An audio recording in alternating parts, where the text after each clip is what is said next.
1 500 000 habitants otages des combats entre le régime syrien et les rebelles. Dans la bataille, les infrastructures électriques permettant d'alimenter la ville en eau ont été endommagées. Conséquence, les civils n'ont plus accès à l'eau courante depuis plusieurs jours. L'ONU tire la sonnette d'alarme. La situation humanitaire pourrait devenir catastrophique. Les Nations Unies appellent de toute urgence à une pause humanitaire dans les combats à Alep pour permettre de rétablir le réseau électrique et l'accès à l'eau et acheminer de l'aide humanitaire aux personnes dans le besoin. La situation est d'autant plus critique que les températures sont très élevées et les risques sanitaires énormes.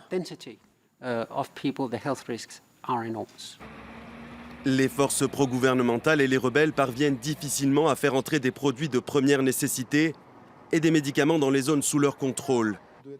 Résultat, les stocks s'amenuisent et seraient même à un niveau dangereusement bas selon les Nations Unies.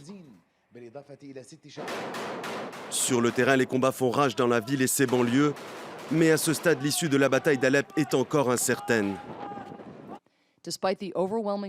Malgré la force écrasante du régime syrien, aidé par la Russie, l'Iran et le Hezbollah, aucune partie n'est susceptible de gagner une victoire décisive dans la bataille d'Alep.